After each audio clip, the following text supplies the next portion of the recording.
欢迎来到热点新闻频道，请订阅并关注以获取最新资讯。撕开饭圈滤镜，爱奇艺、优酷独宠诚意背后，一场名为精准收割的阳谋。内娱的风向变得越来越让人看不懂了。以前我们追星看剧，顶多就是买杂志、打榜。现在呢，平台直接给你开了个专卖店。爱奇艺、优酷这两大巨头不约而同地为演员诚意开设了几乎是专属的线上周边商店，里面卖的全是他过往角色的衍生品。粉丝们欢呼雀跃，觉得这是哥哥应得的独家宠爱，是顶流地位的终极认证。可你坐下来仔细琢磨琢磨，这是真有那么简单吗？这到底是粉丝的胜利，还是一场资本算盘打得噼啪响的商业模式升级？别急着感动，这背后藏着的东西比剧本可要精彩多了。为什么偏偏是诚意？平台的算盘比谁都精，任何商业决策都不是拍脑门定的。平台选择诚意作为这块试验田的开荒牛，背后是冰冷到极致的数据分析。咱们先掰扯诚意这个人。从2020年琉璃里的司凤一脚冲出来，到后来莲花楼的长尾效应，他走的不是一夜爆红的路子，但每一步都踩得异常扎实。他的粉丝群体粘性极高，更关键的是，付费意愿和付费能力强得有点吓人。这可不是空口白话，是真金白银砸出来的。圈内给他起了个外号，叫诚意，意思就是他一出手，销售额就是以亿为单位计算的。你敢信？一个 GAP 代言，官宣当天，淘宝男装榜前10他占了8个，线下门店排长队，首日销售额直接干到5000万。换个高端点的，站家全球代言，24小时内销售额突破4140万，增长了12倍还多。从肖邦、浪凡这类奢侈品，到雪中飞羽绒服这种国民品牌，他代言一个爆一个，甚至有说法，他的代言费已经是顶流的1.5倍，品牌方依旧抢着要。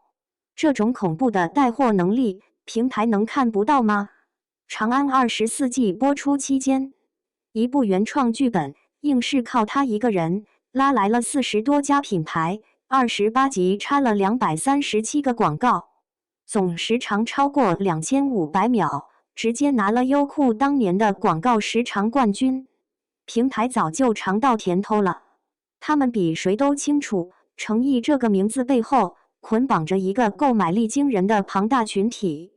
所以你看，平台给他开单人店，根本不是什么心血来潮的宠爱，而是一次精准到毛孔的商业锁定。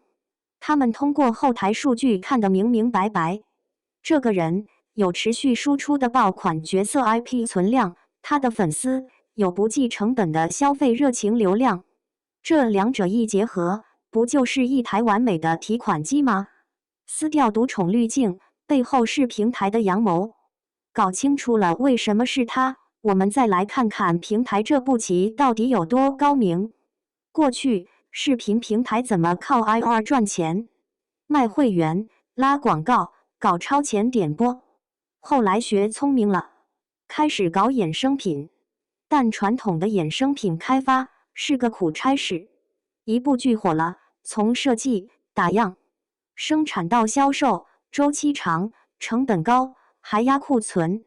最要命的是，你不知道这部剧的哪个角色、哪个周边会火。一旦押错宝，就是一堆卖不出去的塑料小垃圾。现在这个单人专属店模式，简直是商业模式上的一次降维打击。它彻底绕开了那些复杂的环节，直奔主题，收割最核心的价值。一部剧里，什么最值钱？不是剧情，不是场景，而是那个让无数人痴迷的、由演员赋予了灵魂的角色，以及演员本人。平台直接把这个最核心的明星 IP 拎出来，单独变现，卖的不是莲花楼的周边，而是李莲花的周边，不是琉璃的周边，而是丝凤的周边。一字之差，目标用户从剧粉精准浓缩到了演员粉。这是什么概念？这就是把大海捞针变成了在鱼缸里捞鱼，成本极低，回报却高得惊人。平台几乎不用投入什么新的开发成本，只要把过往的 IP 资源整合一下，开个线上店铺，然后就可以坐等粉丝为爱买单。这本质上就是一种高效的流量税，平台用自己创造的内容捧红了明星，现在他要用最直接的方式把这部分流量价值收回到自己口袋里。放眼整个 IP 衍生品市场，这块蛋糕大得吓人。预计到2025年，光是中国市场就能达到2000亿的规模。面对如此巨大的诱惑，你觉得平台会放过任何一个短平快的变现机会吗？不可能的。一个诚意倒下了，还会有千千万万个诚意站起来。有人可能会说，这是诚意的特例，别人复制不了。短期看或许是，但长期看，这绝对会成为一个趋势。这件事不仅仅是给一个演员开店那么简单，它揭示了整个娱乐产业链正在发生深刻的变革。演员不再仅仅是经纪公司手里的商品，他们正在通过成立个人工作室，把自己运营成一个独立的品牌。诚毅早在2018年就成立了个人工作室，合约到期后迅速独立运作，这本身就是一个信号，顶流艺人们要自己掌握话语权了。这种新模式对三方都带来了巨大的影响。对于平台来说，这是一条全新的、利润丰厚的业务线。他们不再仅仅是内容播出方，更成了明星商业价值的二次开发商。对于演员来说，这是商业价值最直接的体现，但也是一把双刃剑。短期内，数据漂亮，身价倍增，但长此以往，会不会被过度消耗？会不会永远被捆绑在某几个经典角色里，戏路越走越窄？当你的所有价值都被平台明码标价的摆在货架上，对一个追求艺术生命力的演员而言，这真的是好事吗？而对于粉丝，感受是最复杂的。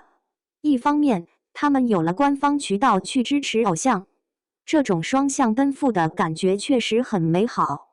大家都在议论，粉诚毅很安心，因为他连卖杂志都搞单 ID 限购，主动抵制非理性消费，这种克制为他赢得了口碑。但另一方面，当平台下场，用无上限的货架和层出不穷的周边，不断刺激你的消费欲望时，这种为爱买单的循环会不会变成一个无底洞？你究竟是在滋养你所热爱的艺术，还是在填充资本的业绩报表？当热爱可以被标价，我们还剩下什么？说到底，爱奇艺和优酷为诚毅开店这件事，是平台、明星、粉丝三方关系演变下的必然产物。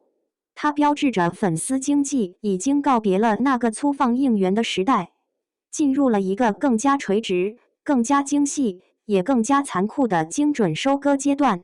平台的算盘打得震天响，明星的商业价值被极限开发，粉丝的热爱被精确地量化为一个个订单。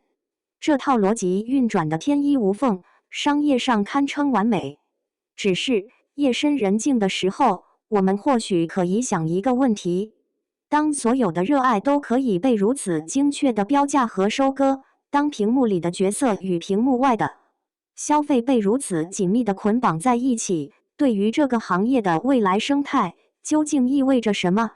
这恐怕没人能给出答案。